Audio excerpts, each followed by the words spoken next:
Merhaba arkadaşlar, kanalımıza hoş geldiniz. Bugün sizler için iki harika oyuncumuz Hande Erçel ve Kerem Bürsin çiftinden en güzel kareleri sizler için hazırladık. Kerem Bürsin ve Hande Erçel çifti Sen Çal Kapımı dizisinde Eda ve Serkan karakterlerine hayat vermiştiler.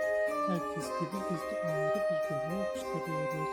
Bizi sizler için onların en güzel ve en romantik karelerini hazırladık. Bu videoların